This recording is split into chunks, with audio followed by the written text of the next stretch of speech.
Welcome back to episode 3 of the Breakout podcast, everybody. This is episode 3. We had a bit of a break. Since November. Right, a while since Miss Frost's episode. But here we are again. It is Ethan and Akira. And our guest for today is the wonderful... My name is Amulen Rozmus. Thanks for having me. Really happy to be here. Great to have you. We've been wanting to have you on for a while. How are you doing, Amu? I'm doing well, actually. Thank you, Akira. Glad to hear it. How was your break? Well, my break was actually not too crazy. It was relaxing.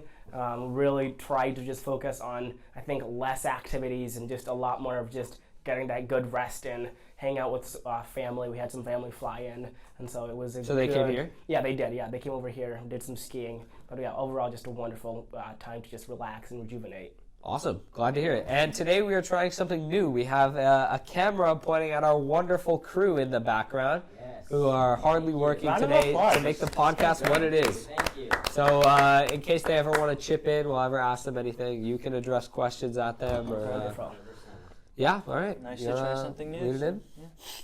Alrighty. So, Amu, how do you like DTech? How is it going for you? How is your second year? Yeah, so DTech and I are having a rough relationship right now.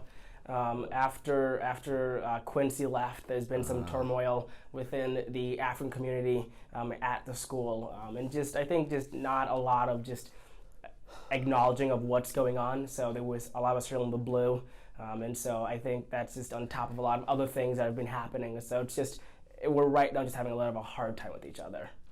That's a shame. I wasn't aware of that. Can you elaborate on that? Like, what is there like a... Well, I don't have firsthand knowledge, but what I can say is that Quincy left, and as a African American person, a person of color at the school, it was great to have somebody who looked like me, understood sort of what my life experience is like, and especially also having a male African American role model was just really remarkable to have at a school that is rare, and so his leaving is just, I think, a step, I think, in the wrong direction, and is just, I think, is testament to the larger overall theme of African Americans leaving this area, the Bay Area and California in general.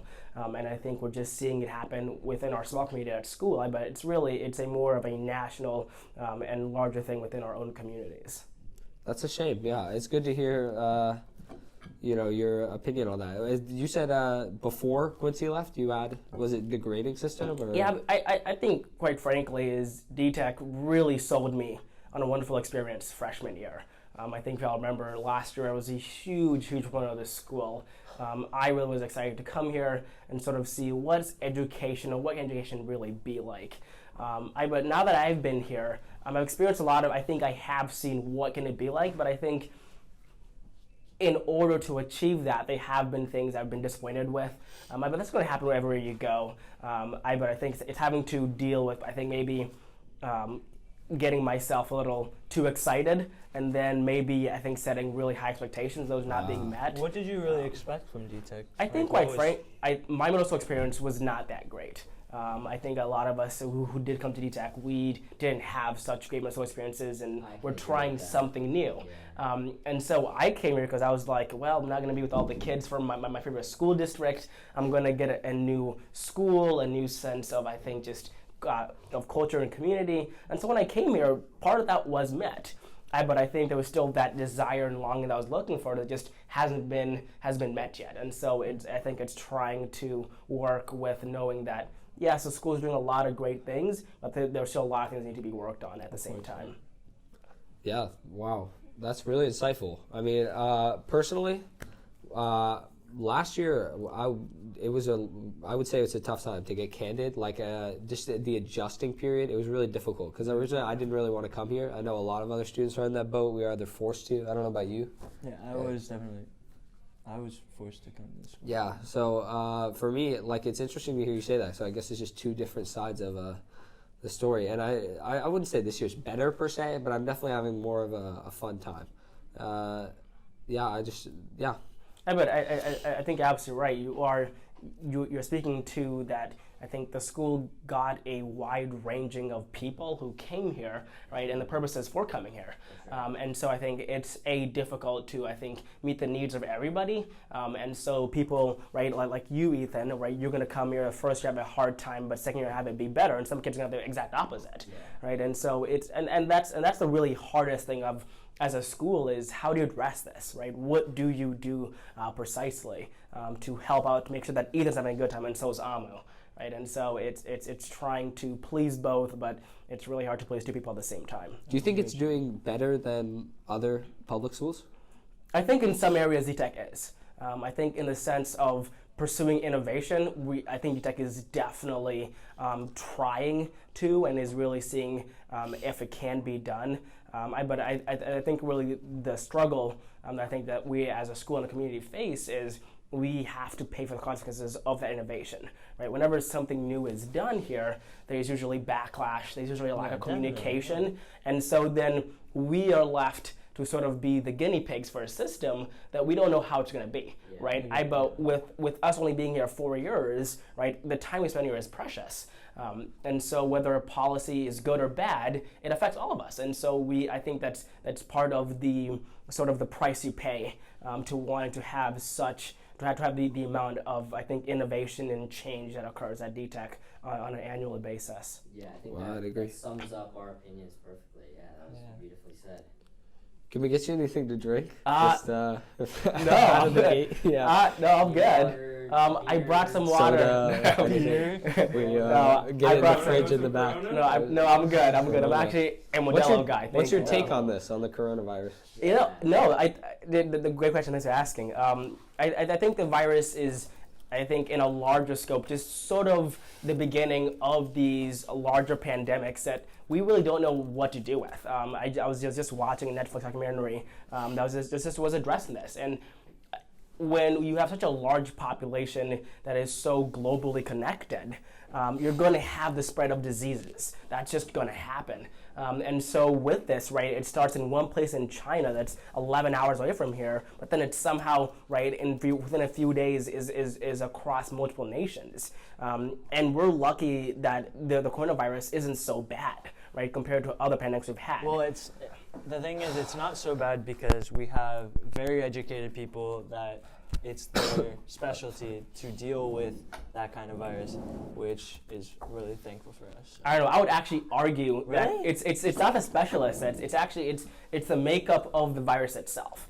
Viruses are very individual and unique, right? So one thing that might work for the flu virus last year won't work for this year, and that's because viruses are living organisms that mutate and change. And so I think we lucked out. We got a virus and a new CDC and World Health Report just came out, and when it was talking about just really what this virus looks like and how this one, it takes longer for it to develop, to also have showing signs. That's really different from like Ebola, where the spreading time is a lot more, is much quicker than other viruses. And so we're at the fate where we put our health and just at random luck. We might get one that's really bad and one that's not so bad. But definitely China's doing a lot better with this than it did with the SARS virus. So that's great, having that global support from the U.S., right, and the other nations helping out with it is amazing. I think it's going to allow for less deaths to occur, but it's still a devastating thing that's occurring right now. Well, there's bound to be some hysteria, I'd say. Anytime anything like this happens, like I can't speak personally to how dangerous it is, but I think you're probably right. I mean,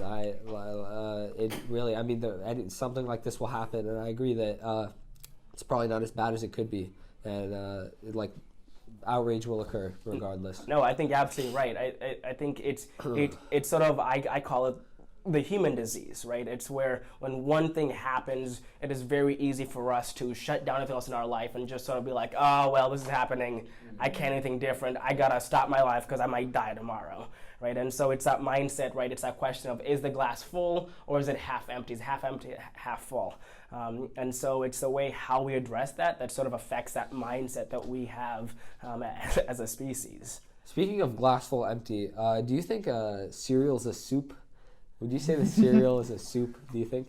Look, Elliot's got a little. You see, I love this question. So you and I were talking about sports on the shuttle remember that. a while ago, Yeah. and what is considered a The sport or not. definition. Oh, I remember that? remember And that. I won't go into whether cereal is a soup, what the answer is, but what I will say is a lot of it comes down to how do we define things. Definitely, yeah. Right, so that's the question. If Interpretation. we define soups, they must be hot, well then we leave out a lot of soups that around the world aren't served hot. Right? If we say it must contain an animal broth, then we leave out a lot of vegetable soups. And so I think a lot of it just comes is how do we define things and for the purpose of what? So I see what you're saying. So I won't answer precisely if Well, cereal is a soup because I really don't know. Sounds but like what you're saying is no. I mean, because you. God, sorry. You're saying I need to that get this man water. cereal is. I lost my. Definitions matter, and for the purpose of what? That was a good point. Because when I thought about this earlier, I mean, technically, if you look up the definition online, it'll say yes. But what's the purpose of calling cereal a soup? I mean, Absolutely, you're right. If I'm eating cereal, you're gonna come up and be like, "Oh, what is that? Oh, I'm eating soup." No. I'd be Yeah. like, No, you're right. It's a cultural thing of, well, do we really want to call that soup? Because if that's so, a lot of other things that happen to be served with other things could be classified as soup. And so it sort of confuses, I think, like a child and adults of having soup, cereal. I don't care. So I that's, think there's many things that people can do to like twist it to be soup. Like they can, I don't know, you could say put some chicken in it. Some anything with vegetables. chicken in it is a soup. So Yeah, then yeah. if you have like chicken pasta, that's a soup. yeah. I think my funny thing is sort of, I just wonder is why do we need to define cereal as a soup or not? Like what are we Funny. getting out of It's this? funny, What are we yeah. getting out of this? I feel like there are some things that we pursue, not because they make sense or are rational, just sort of like, we can. Right? We can just sort of do it, so we That's should interesting. do The it. psychology behind it. No, definitely. So you think it's like they're people who say that are purposefully trying to get a conversation or a reaction or Well, what? I think reaction might be one thing, but also I think it's just I think it feeds more into how do we question our being, our existence, and it can be minute things such as soup or if there's a God, right? And so I Wow. think it's an ever-ending quest of exploration that we're trying to do, right? Whether it's soup or God, we're trying to just figure stuff out. That's just the nature of us as human beings developing and growing up and trying to make a sense or trying to understand the world we live in. Speaking of discovering, fun fact, they have made a rover that will be launched in 2020 that is going to Mars. That's amazing. Is that true? Incredible. Yes. Yep. And Yep. Wow. NASA? Yeah, that is Yeah. released by And NASA. So Yep. I think they're doing some type of thing with the rover where it releases something in the atmosphere. I'm not sure. Well, exactly. I know one thing about these rovers is it's actually it's a lab on Mars. It's really their goal is to try to conduct experiments, send that data back, so we can try to understand, because it's the most efficient way. Instead of doing 50 trips to understand if there's water, what if we just send one rover that has the ability to test soil samples, I think go through that data and then report it back to Earth, and we can use our great minds and scientists to answer that question. And of how much like NASA has grown, it's actually pretty crazy, because I remember, I think I was in elementary school, there was a rover called the Curiosity. Yep, Curiosity. That did it go to Mars? I don't know. Curiosity. I don't know. I'm pretty sure it did, and the they were Curiosity rover. and they were able, and the size difference between the 20. Like our crew's eating milk and drinking milk and got This some sounds like waters. the Senate floor. Are you guys only having Yeah, water and seriously. milk? What's going on God, here? guys, y'all? I don't know. Speaking of the water, Oh, speaking of the water, we're gonna do a water break. challenge. Oh, It's a chugging test. Let's take off these labels. We're not sponsored here. Oh, yeah, no, we Take don't off, have any. take off the labels. Take off these We're labels. gonna do a chugging We're not test. sponsored I thought this here. water was for my sickness. I Uh, thought you guys gotta were- be I'll sponsored. take the labels. I'll can't take even the take all labels. these. Thank you, sir. These labels do not exist. So this Yes, they episode do has not. just devolved into. Yeah, we're gonna do a fun challenge. Mid-episode challenge. Fun challenge, I love it. 100%. Is it just us three? A Is it- chugging Just you, challenge? just No you three. clue? We're gonna just chug We only this had whole 3 thing. waters. only had Adam's three. milk. No. How we judge this? I mean, I'm gonna time it. you want some soy sauce? You can. I'll down it with soy sauce. Oh, You gotta eat one packet pack of soy sauce and more water. One pack of soy sauce. We're really first? doing the soy? Yes. Yeah, Wait, wait, no, you guys- no, if you yeah. want Let's do it. Let's do it. Why not? It's for all. What happened? Come on, Okay. why not? Wait, I can't Advice. open it. This I is don't gonna have break it. my Oh, stomach. shit. Oh, do Yeah. not open it near the mic. Please. No, Okay. not Wait, even we're back. putting it in the water, or we're No. No. Okay, word of advice. This Try is gonna drinking taste some soy disgusting. sauce and then dude, some this is water. so No, bad. we have to chug the water. All soy We're first. gonna cleanse our palate with the water So- after we. Alright, so the soy is not a timed. You just No, the drink it. soy is not The a water's timed. No, timed. everything's time. No, Yeah, yes, everything's time. It's a relay? Yes. Here we go. Ready? Go. Oh, Amu's going nuts. Come on. Chug, chug, chug, chug, chug, chug. Amu! He wins. Get all that soy is gross. That was 11.4 seconds. I love it. That was rich. Amu Wow. won. He stopped at like 9 My seconds. legacy's tortoise didn't finish the soy either. Oh my We just god. had That a is weekly horrid. supply of salt. Okay. Thank you, Well, Kukamon. let's go. That is horrid. And That it's is- non-labeled No. water. Thank Oh, you. my god. Akira's gonna fucking hurl me. Oh my god. Wow. Oh, that was gross. Why did I agree to this? That was That peachy. was amazing. Oh my God. I think from now on it has to be a tradition that we have a challenge in every single Yeah, we're episode. gonna- I listen, show admittedly, challenge. I told them to get some water, but soy? Whose idea was that? Hey, come on, you gotta spice up or Hey, something. would you Spice it rather up. have milk? No. Exactly. I hate this. Fine. It was No, cold. no. Wow. Would you rather have Dominating, salsa or no soy doubt about sauce? it. It's salsa. Next Alright. week. I gotta say, I have a little bit of experience doing this. As a kid, we did race doing this. It was a Really? good pastime, yeah. Can I be What, honest? Where? In Uganda. In What, Uganda. soy sauce? No, water. Okay. Water. Can I be honest? My stomach was already hurting from the beginning. This really didn't help. Oh, that's okay. Good episode. Like this video because of the sacrificing, Kira. Come on. 100%. Like it because I won. Because Like it I because won. Amu Oh, won. he won. It's a like. Yes. A W for that. Jesus Christ. That was a bit Alright. of fun, huh? That was Yeah. good. I think that has to be. Yeah, that's A new gross. tradition. That's pretty. You Hey, don't soy find that sauce is wild. disgusting? The soy sauce? I don't actually. Listen, cruise in on it next time. I hope. No, I hope. I'm Yes. good. We're Yes. okay. I have success on a regular basis at We home. so resign. It's not We too Oh, resign. I see. Okay, Ready fair to enough. the next topic? Oh, of course. Yeah, speaking of Uganda, so you're from there. Do you want to elaborate on your stories from Uganda? bad. Yeah. Well. Just start from like we want to hear your experience about because I think most of us are desensitized to what Uganda and the outside world in general is like. So I just want to know how you felt. The tonal shift. The I cultural think you're shift. absolutely right. There was an Air France promotion that talked about the countries that their foundation was supporting, and it went on to label It went on to label some Asian countries, and then labeled Africa as a country. Right. This is a What is common this? Air France? Yeah, it was an Air France video. Yeah, but this happens all the time, right? And this is even after knowing these are people whose job it is to research and understand where foreign aid and where corporate foundation money is going. And really, the meaning behind that story is that a lot of us just don't understand a lot of the world that isn't where we live, right? I have to attest this as well, right? Growing up in Uganda, I didn't know what the U.S. was like. When I had a friend who went to the U.S. and that was like super strange. Like this guy went to the moon and came back. Like that was because none of us knew where the U.S. was. All of us thought anywhere that was not Uganda was the U.K. And that's because the British colonized Uganda, and so there was a large British influence there. And so whenever somebody would say, "Hey, I went to America," we're all like, "The U.K." But really, it comes down to what do we experience? What do we know? Right, in Uganda growing up there, my people, my tribe, the Akira in northern Uganda, in the Karamoja region, are a minority there.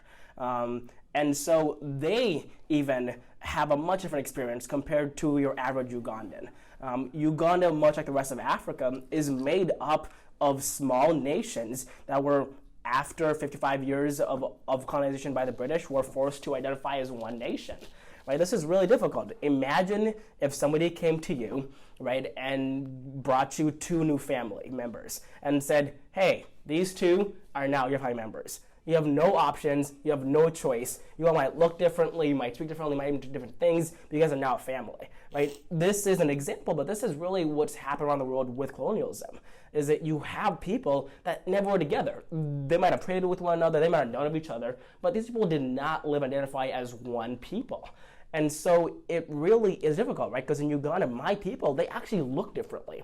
I have a much darker complexion than the average Ugandan does. I speak a different language. I have different cultural practices. And so when you do leave your region, right, the village where I'm from, and you go into town, right, the cities, it's like going from rural America to urban America. That is nuts. You are even within a country the size of Oregon, you are exposed to so many different things. You're like, oh, new language, new food, Oh my right? God. And so it's That's so incredible. fascinating. And this is the size of Oregon. Oregon is a small state. It's the size of one of the larger ones here.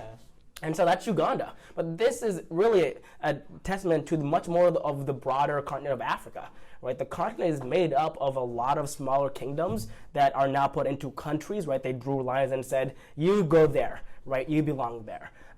And so your experiences really are different. And so when I grew up, right, I grew up in a slum because my people were an ethnic minority within Uganda, and they were heavily discriminated against, whether it was explicitly or implicitly. And so Well, by who? By Other other Ugandans? Ugandans. Yes, Are you Uganda serious? is notoriously very tribal, right? I would say so is the U.S. But Uganda has only been a one country for less than 57 years. Right, Uganda is a very new country, and so you're having these people who, within a generation or two, are forced to somehow find one identity. That is so hard. Most of us here will spend our whole lives, 80 plus years, trying to understand who we are. Right? Imagine having to do that with 48 million other people. That's the size of Uganda. Uganda is in the land of Oregon, but has a population of Canada.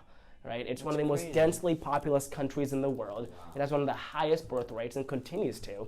And so it's just, I think it's part of the effect of colonialism. And then I think it also just shows resilience. Ugandans are amazing, right? We are people who when it comes to national sports, we exceed all others. When it comes to natural resources, we're amazing. Uganda for 55 years has had no conflict. Uganda borders South Sudan and regular Sudan, right? Uganda borders countries that have been in turmoil. For East Africa, Uganda is one of the most peaceful nations out there. Rwanda, right? The DRC, right? Uganda has maintained peace. This is remarkable for a country that is post-colonialism. They've really had a great transition, right? Not like as good as it could be, but compared to its neighboring countries, they've done really well.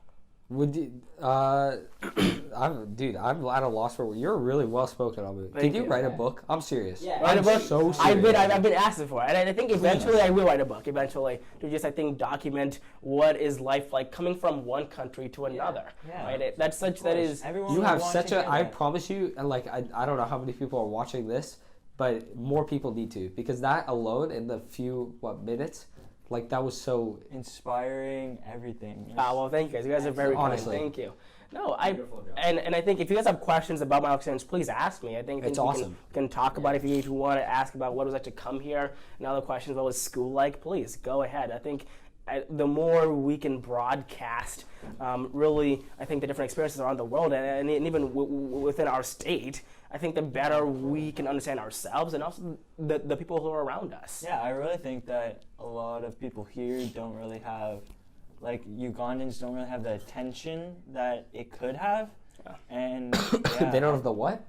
The attention. The attention. I didn't- I just didn't Or hear you. right, I'm not because questioning. within African countries, right now, I want each of you guys name me as many African countries as you can. You want us to? Yeah, please do. South Africa, Zimbabwe, Madagascar, the DRC, South Sudan, Rwanda, Nigeria, Niger, Uganda, Chad, Egypt. I'm impressed. I'm at a Even loss. at You're that. doing well, dude. High five for that. That's awesome. I'm a little Ethan. sick. You sure? No, you're good. That's awesome. Awesome. But I think for most of us, other than Ethan, a lot of us would be sort of dumbfounded to sort of know Africa. Is that a country? Right? And Fair. And I think, although I use Africa and the continent of as an example in my life experience, This is happening right in our own backyard, right? Like I just learned that if you go just like 200 miles east of here, like you can have snow and stuff. Like that's just so because in the Bay Area we don't have snow here, right? Like we go to Tahoe to ski, but like we don't recognize that even within California, there's different climates around here, different people, right? We have citizens of our state that don't have clean water, right? But we think that we are such an advanced state, and we are compared to a lot of others, but we still have a lot of things that just are not going well for population, for a part of our society.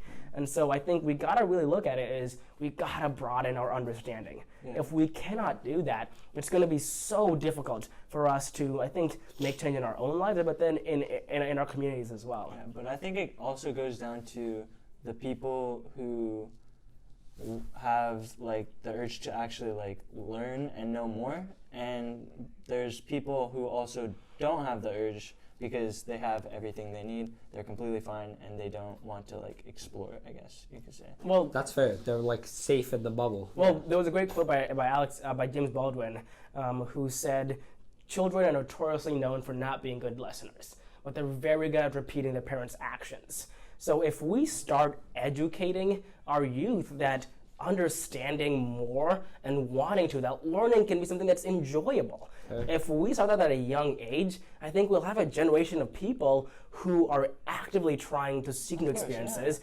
actively trying to, I think, just broaden their understanding and actively trying to be better people. Right? Until we learn from one another, it is very hard to change our own actions. And so I think, yes, people will be stuck in bubbles, but I think we can really reverse that with education. Right? Education solves a lot of things, and this is one of those that it can do. I have an important question for you that pertains a little bit. How many moons do you think could fit into the sun? How many moons? Like the Earth moon. I almost said U.S. U.S. No. So Earth's moon. Earth's only Let's solve this scientifically. How many of it? Well, If the sun was hollow. Yes. sun was hollow. Right. I would say millions. I don't know the exact number, but To the 10th. Yeah, we're gonna need a little more we're specific. gonna need. Oof, oh, jeez. Whoa. Okay. No, I'm gonna say. Insert dolphin noise. I want to say a few. I want to say high numbers, a few hundreds of thousands. Hundreds of thousands. And okay. I think my max would be 10 million. Really? Yes. You actually, I think that's. I need a guess back from you, know it, right? I think. Gaku. Does Gaku know? Yeah, Gaku. You got a guess? Yes. Take a guess. Hey guys. Say a number. 23 million. 23 million. Elliot, got a guess? Elliot, guess how many moons can fit in the sun if it was hollow? You got a guess? 5, 10, 8. 16? 8 million? 8. Wait, was that 64.3 million I heard? Well, that is Oh, odd. That is to the That is decimal. correct. 64.3 million. 3 million. Wow, puts I it said into perspective. 10. Wow. Yeah, That's that is massive. that's I would have guessed 8 if it makes you feel any better. And but what's so crazy is we know that about our moon, but we don't know this about our neighboring citizens in Michigan, in Iowa. Very true. Right? Like as we're having the presidential campaigns going, we learn a lot more about our other fellow Americans. Right? It goes back to this thing of perspective and just knowledge and sort of what you've experienced. Right? After I moved here, I lived in Michigan for a little bit, and I did a cross-country trek from Michigan to California. We drove here. Really? And driving here was so crazy. America is so large. And a lot of what I drove through, with the states of Nebraska, Wyoming, Illinois, farms. America is a farming nation. But a lot of us would never recognize that. How many farms do you see driving down 101? Not that many. Fair. Right? We don't see that many. Right? Unless you really go south into the valley, you don't see a lot of it. And then I think it's so back to that thing is that our own reality here in California is not exactly the same for everybody else. I drew 5 minutes? Okay, wonderful. Yeah, we got this. Whoa, I'm getting information that there's a star 5 million times bigger than our sun. This is random. 5 million times. You want to back this up? yeah, right here. The star Carinae, over 5 million times larger than our sun. And another sun called Betelgeuse is 300 times larger than Carinae. You know what's crazy? If you realize, like, people name individual stars, and there's like that many stars. It's crazy. There's hundreds And, like, millions, yeah. People discover more and more stars, and it's been years and years of like using extremely huge telescopes. I'm pretty sure there's like a telescope that's like, I don't know, it's massive. Well, they just took a photo. Actually, it was in the news yesterday. Oh, really? They just took a photo of the sun, and they used I think a 4-meter wide lens to capture They were it. 4 meters away. I used my Yeah, phone 5 to minutes. get the sun, so what's so Right, impressive? you can do it, but I think the quality, right, Yeah. of photography, right, has improved so much that really has, we can discover multiple galaxies, multiple Of course, yeah. universes away from us. That's ridiculous to think about that. Why don't they just throw the camera into the sun and then you get a view of it, you know, like inside of it? Just do a time lapse of You you think if we throwing get big it up enough, there. they could name a star after us? The Breakout podcast? They could. The Here. Breakout star. Yeah, you can The actually. Breakout star. A lot of it. Breaks out of the galaxy. Dude, no, we're not even gonna just name a star. We're gonna own a star. A lot of it usually I'm is down, first bro. come, first We'll serve. live on the star. We'll The live on the podcast, star. So- forget the Breakout room and move to the star. Move to a star. So Amu, We're gonna be fused. amen. Inside a star. That's Well, it's amazing. supernova. I don't know. Although I think the main message for today that you're trying to say is, like, it's be, I guess, open to learning more about and more experiences. Because you mentioned education. You mentioned how, you know, a mere, you know, few miles, and it's a whole different world. And, Absolutely. And Uganda, but you said it, like, it's true. It really does even apply here. A few miles south, farms. Yep. A few miles east, you get snow. Like, Yep. it's really just. So I think Amu's brilliant message is that I'm gonna listen to for sure. That we all should listen to is, you know, don't just be. Make sure you're experiencing. No, absolutely. I don't want to. No, you said perfectly. I think it's have the courage to want to learn, but also have the humility to understand that what you learn isn't always going to be correct. Right? I think a lot of us have learned just really horrible stereotypes about other nations or groups of people or people who even don't vote as us as we do. Right? So we gotta have the courage to learn, but also be able to understand that we gotta learn the things that are correct. We gotta learn things that are beneficial and things that really help all of us come together. And so that's what I want to take all you guys is be willing to learn. That's really the message from today. Absolutely. If we can all learn something every single day or every once in a while, I think we can have a better union, better communities, better relationships. Better Of world. course. Absolutely. Better sun. Yep. No, that's the best idea. Yes. Breakout star. Absolutely. A quick correction: that the star Carinae is actually a stellar. You're system fired. with You're 2 fired. stars. Fired. 2 stars. Get out of here. Get out. That's This God. why it is. Awesome. 9 Amu, times bigger. we all are not joking about the book. Next time, when it's published, when you're writing it, I don't care. We'll Next get you week. back on. Yeah. Awesome. We'd Well, love to have I'm you going as to a come guest. back and follow up because I want to go more into my past. I think We I love have a few more We'd love to have you questions. back. This was, I think, I'm happy. This podcast is doing amazing. I remember when you all told me about Amazing, this, I was a little skeptical. I was like, is it going to work out? But you all are doing a wonderful job. Thank you. Thank you for doing this. I appreciate being here. It's been an amazing time being here. Absolutely. Thank you guys. And thank you all. We'll be back next week with a new guest. We'll see who it is then. Till next time, I've been Ethan. He's been Akira. and Amu was our guest. Yes. We had our Thank you crew, so much. and thank you. Thank you guys.